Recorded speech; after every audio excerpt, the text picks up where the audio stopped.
सभी लोगों को नमस्कार। तो ग्रुप थियरी का ये सेकंड वीडियो है। इसमें से कुछ चीज़ें जो लास्ट में फर्स्ट वीडियो में बताया था उसको मैं फिर से रिव्यू कर देता हूँ जल्दी से। देखिए, जो पूरी ग्रुप थियरी में लॉ होते हैं वो टोटल जो आपको बार बार यूज़ करना रहेगा उसी को हम लॉ बाइनरी ऑपरेशन कहते हैं। और बेसिकली वो क्लोजर लॉ है, एसोसिएटिव लॉ है, और कम्यूटेटिव लॉ है, आइडेंटिटी लॉ है, इन्वर्स लॉ है। हालांकि एक महत्वपूर्ण बात है कि जो भी बाइनरी ऑपरेशन होता है वो by default closure law follow करता है। अगर आप उसका जिक्र ना करें तो भी कुछ काम चल जाएगा, लेकिन हम लोग कर देते हैं उसका भी जिक्र। तो क्लोजर लॉ का मतलब ये होता है कि आप कोई भी दो एलिमेंट अपने सेट के अंदर से लेके ऑपरेट कराओगे तो जो रिजल्ट आएगा वो उसी सेट से बिलोंग करेगा, क्योंकि ये बाइनरी ऑपरेशन एक फंक्शन होता है जी क्रॉस जी मैप्स इनटू जी। मतलब ये जी क्रॉस जी का मतलब समझ लीजिए कि ऑपरेशन करा रहे हैं दो एलिमेंट का, और जो रिजल्ट आ रहा है वो आपका उसी सेट से बिलोंग कर रहा है। तो binary operation by default closure law को फॉलो करता ही करता है, लेकिन क्लोजर लॉ कैसे लिखते हैं उस चीज़ को यहाँ पे मैंने बताया है। और इनिशियली आप एक अलजेब्रिक स्ट्रक्चर एज्यूम कर लिए हैं। ये एस्ट्रिक आपका बाइनरी ऑपरेशन है और यस आपका सेट है। तो अगर एस्ट्रिक एक बाइनरी ऑपरेशन है और क्लोजर लॉ को फॉलो करेगा तो कोई भी दो एलिमेंट आप पिक करोगे सेट के अंदर से और उनके बीच में ऑपरेशन कराओगे तो रिजल्ट जो आएगा उसी सेट से बिलोंग करेगा, बाहर से नहीं आएगा। जैसे आप दो इंटीजर पिक करिए, उसको ऐड करिए तो इंटीजर ही आपको मिलेगा। लेकिन ऐसा नहीं है कि हर ऑपरेशन में होता है। अगर मान लीजिए आप नेचुरल नंबर का सेट ले लें और माइनस ऑफ सब्सट्रैक्शन ऑपरेशन ले लें और मान लीजिए आप 3 - 5 कर दिए तो ये -2 होता है, और -2 क्या होगा, नेचुरल नंबर के सेट से बिलोंग नहीं करेगा। तो ऐसा नहीं कि हमेशा ऐसा होता है। तो ये ध्यान देना है कि ऑपरेटर को ध्यान से देखें। और दूसरी चीज़ ये है कि इस एस्ट्रिक को कतई ये मत समझिए कि मल्टीप्लिकेशन है। ये एक जनरल सिंबल है। इसकी वैल्यू कुछ भी क्वेश्चन में वेरी कर सकती है, प्लस कहीं हो सकता है, कहीं मल्टीप्लिकेशन हो सकता है, कहीं मॉड्यूलो करके भी हो सकता है, एडिशन मॉड्यूलो, कहीं पे मल्टीप्लिकेशन मॉड्यूलो हो सकता है। मतलब कोई भी ऑपरेशन हो सकता है। ये सिंबॉलिक फॉर्म में एस्ट्रिक लिखा जाता है। दूसरी चीज़ जो है एसोसिएटिव लॉ है। अगर कोई तीन एलिमेंट आप लेंगे तो उनके बीच में एसोसिएटिव लॉ होल्ड करेगा। एसोसिएटिव लॉ जैसे एज यूजुअल आज तक पढ़ते हैं वही चीज़ है, कुछ उसमें एक्स्ट्रा चीज़ नहीं है। तो यहाँ पे जो ए बी सी आपका या ए बी यहाँ पे लिखा गया है, ये कतई नहीं समझना है कि ए या कंफ्यूज होना है कि क्या ए बी डिफरेंट है क्या सेम है। अगर कुछ ऐसा होता तो यहाँ पे लिख देता, बाय द वे ए और बी डिफरेंट लेना होता तो लिखता आगे चल के कि where A is not equal to B, जबकि ऐसा नहीं है, इसलिए नहीं लिख रहा है। तो अपने से नहीं एज्यूम करना है। ए बी बराबर हो या डिफरेंट हो उससे कोई मतलब नहीं है। मतलब हर सिचुएशन में ये लॉ फॉलो करेगा। जैसे आप 3 + 3 को ऐड करते हैं तो 6 आता है। 3 3 क्या है, 3 3 आपके सेम इंटीजर हैं। तो लेकिन जो प्लस करने के बाद 6 आया वो आपका कहाँ पे है, इंटीजर के सेट में ही है। तो ये कोई या डिफरेंट ले रहे हैं, 3 + 4 कर रहे हैं 7 आ रहा है। तो आइदर वी टेक डिफरेंट और सेम, डजेंट मैटर। अब यहाँ पे कम्यूटेटिव लॉ तीसरा है। कम्यूटेटिव लॉ भी एज यूजुअल है और ये कतई नहीं समझना है कि हमेशा कम्यूटेटिव लॉ होल्ड होता ही होगा बाय डिफ़ॉल्ट। अब आपके दिमाग में प्लस और मल्टीप्लिकेशन दो ही ऑपरेटर हैं तो फॉलो हो जाएगा, लेकिन उसका मतलब अगर डिवीजन होता तो कैसे फॉलो होगा। 3/5 इज़ नॉट इक्वल टू 5/3 या 3 - 5 इज़ नॉट इक्वल टू 5 - 3, हमेशा नहीं होता है। एडिशन मल्टीप्लिकेशन पे हो सकता है, बाकी ऐसा कोई नहीं कि हर जगह हो। तो कम्यूटेटिव लॉ का मतलब यही है कि अगर आप सीक्वेंस चेंज करके ऑपरेशन करते हैं तो कोई फ़र्क नहीं मतलब पड़ेगा। आइडेंटिटी लॉ का मतलब होता है, ये ध्यान देना है, आइडेंटिटी लॉ जो होता है वो आइडेंटिटी एलिमेंट के एग्जिस्टेंस पे होता है। यानी कि इस लॉ को आप दूसरे तरीके से बोल सकते हैं, existence of identity element, existence of identity element, इस तरह से भी इस लॉ को आप बोल सकते हैं। तो अलग अलग किताबों में अलग अलग तरीके से लिखा गया है, लेकिन इसके दो नाम हैं, आइडेंटिटी लॉ या एग्जिस्टेंस ऑफ आइडेंटिटी एलिमेंट। लेकिन जो मेन इसका इंटेंशन है वो एग्जिस्टेंस ऑफ आइडेंटिटी एलिमेंट ही है। मतलब क्या आपके क्या ऐसा कोई एलिमेंट आपके सेट में एग्जिस्ट कर रहा है जो सभी एलिमेंट इंक्लूडिंग मतलब इस ई को भी, क्योंकि ई भी उसी सेट के अंदर है, ये जो फॉर ऑल ए लिखा है उसके अंदर ई भी आ गया, अगर उसके साथ ऑपरेट कराएंगे तो फिर रिजल्ट जो आएगा वो इसी एलिमेंट के बराबर आएगा।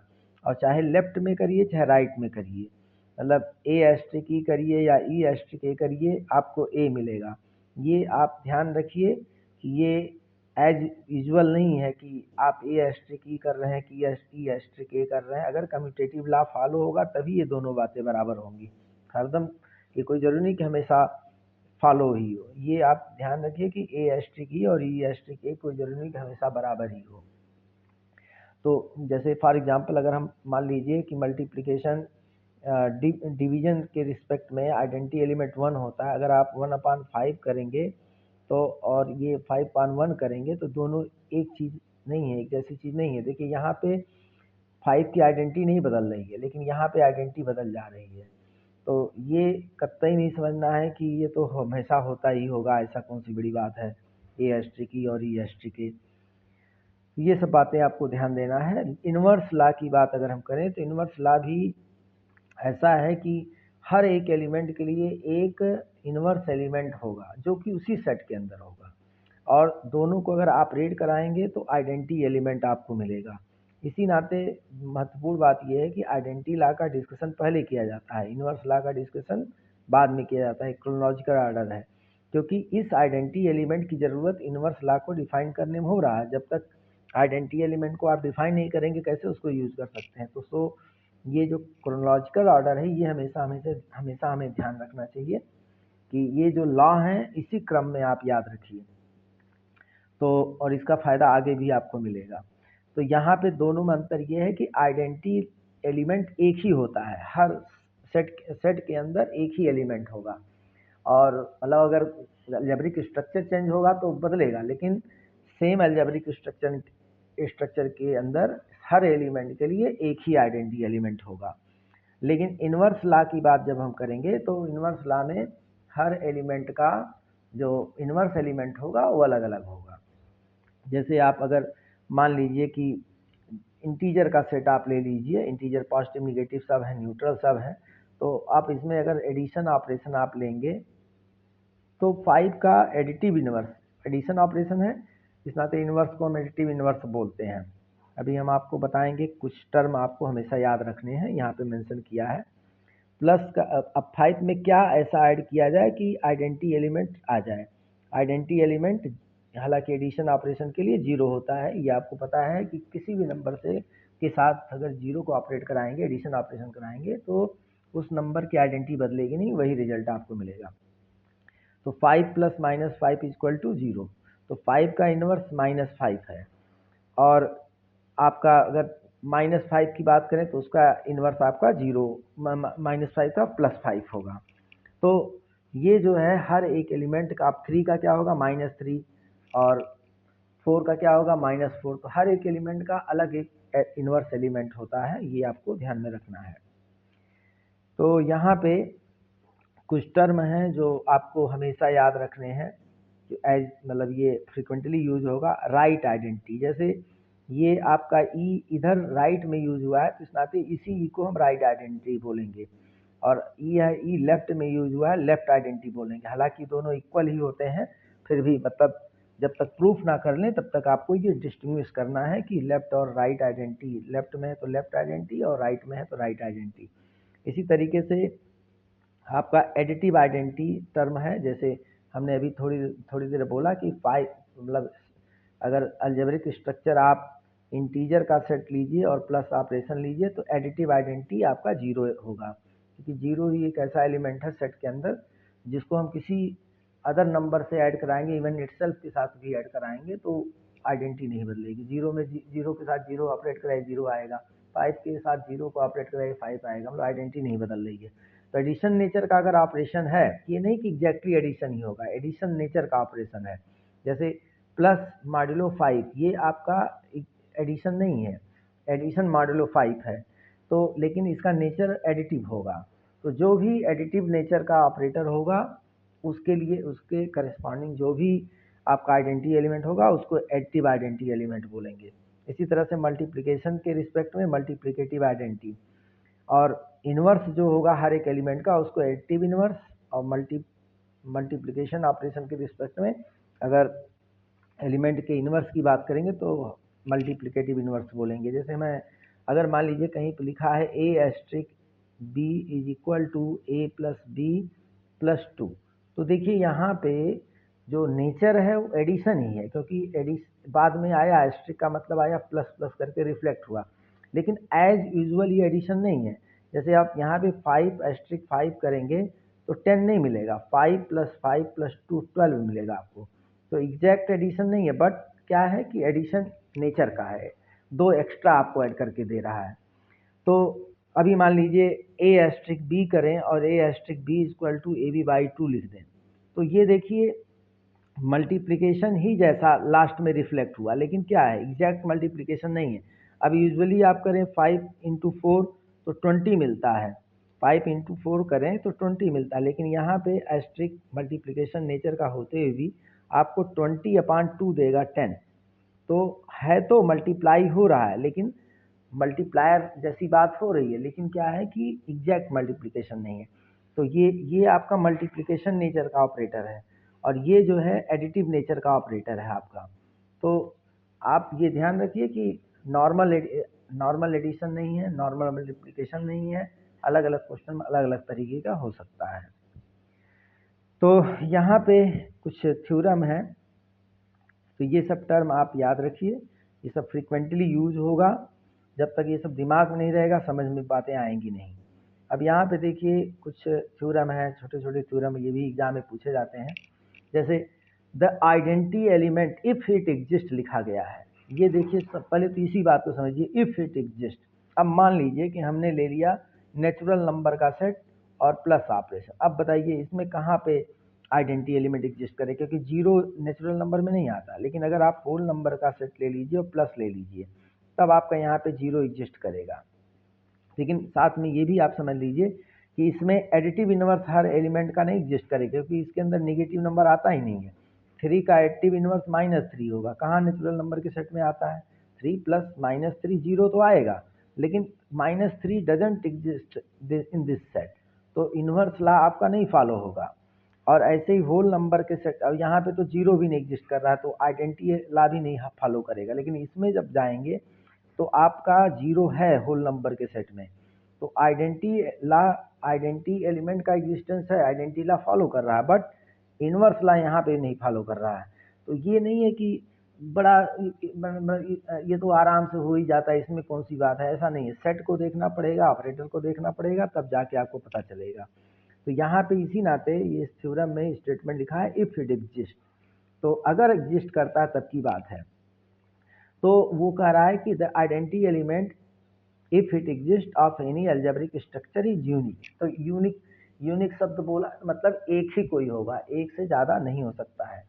तो आप कॉन्ट्रडिक्शन अप्रोच फॉलो करेंगे, मान लेंगे कि हाँ भाई चलो दो है, और दोनों को आप ऑपरेट कर कुछ मतलब एक सॉल्व करने के बाद आप दोनों की वैल्यू सेम दिखा दीजिए, हो जाएगा। अब जैसे हमने क्या सपोज किया कि एक मान लीजिए अलजेब्रिक स्ट्रक्चर है और इसके अंदर 2 आइडेंटिटी एलिमेंट है, ये आपने सपोज कर लिया।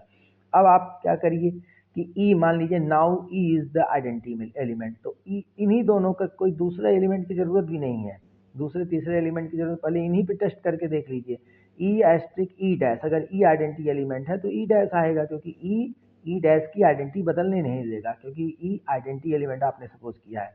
फिर दूसरे इंस्टेंस पे मान लीजिए ई डैश आइडेंटिटी एलिमेंट है, तो यह ई डैश अगर ई के साथ ऑपरेट कराया जाएगा तो फिर ई डैश ई की आइडेंटिटी नहीं बदलने देगा, क्योंकि ई डैश आइडेंटिटी एलिमेंट आपने सपोज किया है।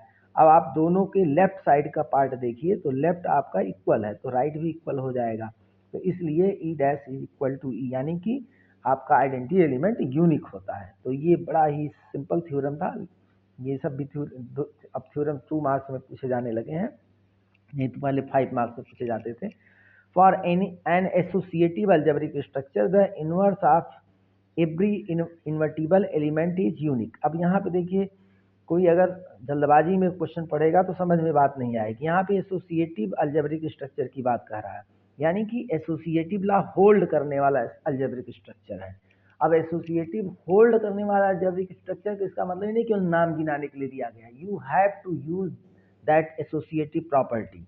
जब अनटिल अनलेस कि मतलब जब तक आप उसको यूज नहीं करेंगे आपका थ्योरम प्रूफ माना ही नहीं जाएगा। तो एसोसिएटिव का जो प्रॉपर्टी है वो आपको यूज करना ही करना है, तब जाके प्रूफ। ये नहीं कि आप बिना उसको यूज किए प्रूफ कर देंगे तो आपका सही माना जाएगा, ऐसा कतई नहीं होगा, सही नहीं माना जाएगा।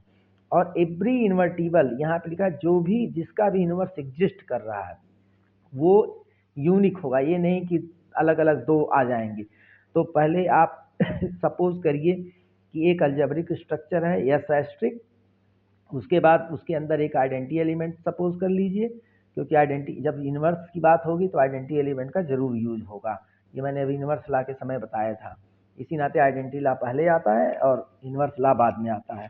तो इन्वर्स एलिमेंट, जब भी इन्वर्स कहीं पे इन्वर्स जैसी बात का जिक्र करे तो आइडेंटिटी एलिमेंट आपको सपोज करना ही करना है। अब आपने एक एक्स एलिमेंट सपोज कर लिया और दो दो इन्वर्स आप उसके सपोज कर लिए, क्योंकि यूनिक प्रूफ करना है। इन्वर्स मतलब किसी भी एलिमेंट का इन्वर्स जो होगा वो एक ही होगा, दो नहीं होंगे। लेकिन आप कॉन्ट्रडिक्शन अप्रोच लेके प्रूव करेंगे तो मान लेंगे। अब दो अगर आप सपोज कर लिए तो एक्स को वाई के साथ अगर आप ऑपरेट कराएंगे तो आइडेंटिटी एलिमेंट आया।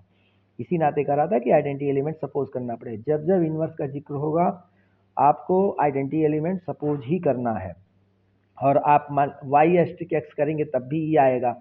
और इसी तरह से दूसरा जो आपने एक्स का इन्वर्स सपोज किया वाई जेड को भी ऑपरेट कराइए तो एक्स एस्ट्रिक जेड या जेड एस्ट्रिक एक्स वो भी ई आएगा। अब आप ये ध्यान रखिए, हमें एसोसिएटिव लॉ किसी न किसी तरीके से इंट्रोड्यूस करना है। जब तक आप उसको इंट्रोड्यूस नहीं करेंगे तब तक ये प्रूफ माना नहीं जाएगा। तो कुछ नहीं किया गया, देखिए वाई एस्ट्रिक एक्स के साथ आपने जेड, क्योंकि इसमें आपका एक में देखिए एक्स जेड है तो वाई नहीं है, और एक में वाई एक्स है तो जेड नहीं है, तो किसी तरीके से इंट्रोड्यूस कराना है, मतलब तीनों तीनों आ जाए। तो वाई एस्ट्रिक एक्स इसके एलएचएस में, इसके जो वाई एस्ट्रिक एक्स है उसके राइट में आपने जेड को ऑपरेट करा दिया, तो ऑपरेट कराया तो ई एस्ट्रिक जेड हो गया। अब ई आइडेंटिटी एलिमेंट है तो आउटकम आपको जेड मिलेगा। अब ये ध्यान देना है आपको, जो सबसे महत्वपूर्ण है कि ये वाई एक्स जेड का सीक्वेंस है, तो वाई एक्स जेड का ही सीक्वेंस बनाना पड़ेगा। तो एक्स एस्ट्रिक जेड इसको उठाइए और वाई के साथ ऑपरेट करा दीजिए। तो एक्स एस्ट्रिक जेड आपका ई के बराबर है, सॉरी वाई ई के बराबर है, और उसमें वाई आपने लेफ्ट से किया है तो इसमें भी वाई, यहाँ पे वाई लेफ्ट से करा दीजिए तो वाई आ गया। अब चूंकि एसोसिएटिव लॉ वो होल्ड कर रहा है, इस नाते ये दोनों बातें एक इक्वल हो जाएंगी। अब आपका एसोसिएटिव वाली बात हो गई, तो एसोसिएटिव वाली बात हो गई, और ये दोनों अगर इक्वल हैं तो इसके आरएचएस भी आपस में इक्वल होंगे, यानी कि जेड और वाई जो है आपस में बराबर होंगी। तो इसका मतलब ये हुआ किसी भी एलिमेंट का जो इन्वर्टिबल है या जिसका इन्वर्स एग्जिस्ट कर रहा है वो यूनिक होगा। और एक महत्वपूर्ण बात है कि आप सोच रहे होंगे कि क्यों इधर का लिया गया, इधर का क्यों नहीं लिया गया। तो आप देखिए जेड को अगर इंट्रोड्यूस कराते, इसमें लेफ्ट से कराते तो एक्स वाई जेड सीक्वेंस बनता, या इधर से कराते तो जेड एक्स वाई का सीक्वेंस बनता। अब इधर से देखिए, इधर में आपका क्या करना पड़ता, तब इसको अगर यूज करते तो इसको यूज करना पड़ता, लेकिन वो भी जेड आप जब इधर करते तब, ठीक है, वो आपको सेट करना पड़ेगा। तो इसकी जगह पे ये ना यूज करने का मन हो, इसको ना यूज करने का मन हो, इसको यूज करने का मन हो, तो इधर भी आपको चेंज करना पड़ेगा। तो ये सीक्वेंस आपको बनाना पड़ेगा। ये यहाँ पे मान लीजिए जेड आपने किया तो जेड एक्स वाई सीक्वेंस हुआ, अब जेड एक्स वाई इसमें भी बनाना है तो इधर लाके वाई को आप करिए, तब जाके आपका बनेगा। अब यहाँ देखिए, जब ई जेड का इधर से आप करेंगे ऑपरेट तो E asterisk Z, Z asterisk E is equal to आपका जेड आ जाएगा। और इसमें आप करेंगे तो E asterisk Y equal to Y आ जाएगा, वही कहानी फिर रहेगी, मतलब जेड इक्वल टू वाई आ जाएगा। तो ये रटना नहीं है कि मतलब इधर का ही लेना है और इसमें इधर का लेना है, ऐसा कोई रट्टा नहीं मारना है। आपको एसोसिएटिव लॉ से सब लोग परिचित हो, तो एसोसिएटिव लॉ में सीक्वेंस नहीं अल्टर होता है, केवल ब्रैकेट आपका शिफ्ट होता है, कि मतलब आप पहले वाई एक्स पे ब्रैकेट लगाए हैं, अब एक्स जेड पे ब्रैकेट लगाए, लेकिन दोनों महत्वपूर्ण बात क्या है, वाई एक्स जेड ये सीक्वेंस है, वाई एक्स जेड, तो आप कहीं से भी कर सकते हैं। आप यहाँ पे करेंगे। अब इधर मान लीजिए एक्स एस्ट्रिक वाई, अब मान लीजिए राइट में आप जेड कर देते, तो जेड में जेड ये ब्रैकेट में पहले था, ब्रैकेट में कर दे रहे हैं, तो अब यहाँ पे बन पाएगा, नहीं बन पाएगा। देखिए वाई बीच में कहाँ, एक्स एस्ट्रिक जेड के बीच में थोड़ी लेके आएंगे, या तो लेफ्ट में लाएंगे या तो राइट में लाएंगे, यही दिक्कत इधर भी होगी। तो अगर आप इसको यूज कर रहे हैं तो होशियारी से जेड इस तरह से देखिए, मतलब इसको ऑपरेट करा के जहाँ भी आप चाह रहे हैं, मान लीजिए दिमाग में आया इधर ही कर रहे हैं, तो आप देखेंगे फेल हो जाएगा, इधर बन ही नहीं पाएगा। तो परेशान होने की ज़रूरत नहीं है, आप इधर करके देखिए। इधर करके देख रहे हैं तो देख रहे हैं इधर से बन नहीं पाएगा क्योंकि जेड राइट में है, और इधर जो है आपका आराम से बन जाएगा, वाई इधर कर दीजिए। तो यह ई के बराबर है, ई वाई हो गया, और यह आपका ई के बराबर है, ई जेड हो गया, यानी कि ये जेड आ गया और ये आपका वाई आ गया। तो अगेन आपका दोनों चीज़ बराबर हो गए। तो रटना नहीं है, ये आपको समझना है। तो इस तरीके से आपका ये प्रूफ हो गया। अब अच्छा, एक चीज़ और भी हम डिस्कस कर देते हैं कि छोटी छोटी चीज़ें हैं उसको डिस्कस कर देते हैं, नेक्स्ट आपको नेक्स्ट वीडियो में बताएंगे। जैसे कंपोजिट टेबल जो आप यहाँ पे पढ़े थे, कंपोजिट टेबल ही, इसको हम लोग कंपोजिट टेबल फर्स्ट वीडियो में बताया गया था। तो कंपोजिट टेबल इसको कहा जाता है। कंपोजिट टेबल को देख देख देख के आप क्या क्या पता कर सकते हैं। तो एक तो आप जो है क्लोजर लॉ के बारे में आइडिया लगा सकते हैं। अगर सारी एंट्री वही है जो सेट में है, सेट के जो एलिमेंट है उसी में से कोई एंट्री यहाँ पे है, उसके बाहर की एंट्री नहीं है, तो आराम से आप कह सकते हैं कि यह अलजेब्रिक स्ट्रक्चर आपका क्लोजर लॉ को फॉलो करता है। जैसे z इज इक्वल टू, अगर आपका यहाँ पे ए मतलब एक सेट z ही मान लीजिए लिख दिया, यस लिखिए, z लिखिए, जो मर्जी में आए, तो ये ए बी सी तीन एलिमेंट हैं। तो इसका मतलब है ऑपरेटर यहाँ पे है, z एस्ट्रिक आपका, z कामा एस्ट्रिक जो है, जो अलजेब्रिक स्ट्रक्चर हुआ वो क्लोजर लॉ को फॉलो कर रहा है, क्योंकि यहाँ पे सारी एंट्री इसी z के अंदर से है। ये एक चीज़ आप टेबल से देख के पता कर सकते हैं। दूसरा चीज़ क्या पता कर सकते हैं, दूसरा चीज़ पता कर सकते हैं कि अगर कोई भी एक आपका कॉलम या रो, हालांकि यहाँ पे नहीं है, कोई भी कॉलम या रो आपका ऐसा हो कि ए बी सी के सीक्वेंस, जैसे जिस सीक्वेंस में ए बी सी लिखा, मान लीजिए यहाँ पे मैंने ए लिख दिया, यहाँ बी लिख दिया, यहाँ सी लिख दिया, अगर यही सेम जो कॉलम हेडेड नाम है वही आ जाए, तो आपका ये समझ लीजिए कि यह आइडेंटिटी एलिमेंट है। या फिर ऐसे ही हो जाए ए बी सी, कॉलम होगा तो दोनों तरफ से होगा, ये नहीं होगा कि रो होगा तो कॉलम में नहीं होगा, रो में भी होगा कॉलम में भी होगा, तो इसका मतलब सी आपका आइडेंटिटी एलिमेंट हो जाएगा। तो ये ए मैच कर रहा है, ये बी मैच कर रहा है, ये सी मैच कर रहा है। तो ऐसा अगर आपको दिख रहा है तो समझ लीजिए आइडेंटिटी लॉ होल्ड कर रहा है। ऐसे ही आप देखिए कि अगर हर कॉलम में, चाहे कॉलम देख लीजिए चाहे रो देख लीजिए, अगर रो देखना चाह रहे हैं तो रो देखिए हर रो के अंदर अगर आइडेंटिटी एलिमेंट आ रहा है, जैसे ई यहाँ पे लिख दिया, ई यहाँ पे लिख दिया, मान लीजिए ई आइडेंटिटी एलिमेंट है, तो ये समझ लीजिए कि आपका आइडेंटिटी लॉ हर एलिमेंट का इनवर्स लॉ एग्जिस्ट कर रहा है। यानी कि क्या, ए का इनवर्स सी हो जाए, क्योंकि ए के सामने ई है और सी के ऊपर है, बी के सामने बी है, यानी कि बी का इनवर्स बी हो जाएगा, सी के सामने ए के नीचे है, तो यानी कि सी का इनवर्स ए हो जाएगा। तो हर रो में अगर आपको ई लिखा मिल रहा है, आइडेंटिटी एलिमेंट लिखा मिल रहा है, तो फिर वो आइडेंटिटी लॉ को होल्ड कर रहा है, इनवर्स लॉ को होल्ड कर रहा है। और किसी भी एलिमेंट का इनवर्स भी आप करेस्पॉन्ड करके पता कर सकते हैं। तो मैं जैसे एक टेबल बना दूं, मान लीजिए ए बी ई ही है और यह ए बी ई है, तो यहाँ पे मान लीजिए कि मैंने ई लिख दिया और यहाँ पे बी लिख दिया, यहाँ पे ए लिख दिया, ऐसे ही यहाँ पे मान लीजिए बी लिख दिया, यहाँ पे ई लिख दिया, यहाँ पे ए लिख दिया, ऐसे यहाँ पे मान लीजिए आपका ए लिख दिया, ई लिख दिया, बी लिख दिया, सॉरी यहाँ पे बी लिख दिया, यहाँ पे ई लिख दिया। अब आप देखिए कि तीनों रो में यहाँ पे ई है और यहाँ पे भी ई है और यहाँ पे ई है, कैसे कैलकुलेट हो रहा है उस पर ध्यान मत दीजिए, बस ई लिखा है ये ध्यान दीजिए। तो ए का इनवर्स क्या हो गया, ए हो गया, बी का इनवर्स क्या हो गया, बी हो गया, ई का इनवर्स ई हो गया। अब ये मत देखिए कौन किसका इनवर्स है, लेकिन क्या आपको मैंने ऑब्जर्व करना है कि ई लिखा है कि नहीं है, ई लिखा है तो उसका कैसे क्या मतलब है वो आपको क्यों समझना था। रो में अगर दिख रहा है तो कॉलम में भी दिख रहा है। देखिए पहले कॉलम में ई दिख रहा है यहाँ पे, दूसरे कॉलम में भी दिख रहा है और तीसरे कॉलम में भी दिख रहा है। तो हर अगर रो में है तो कॉलम में भी होगा। फिर उसके बाद जो है एक और भी था, उसको भी डिस्कस कर दे रहे हैं।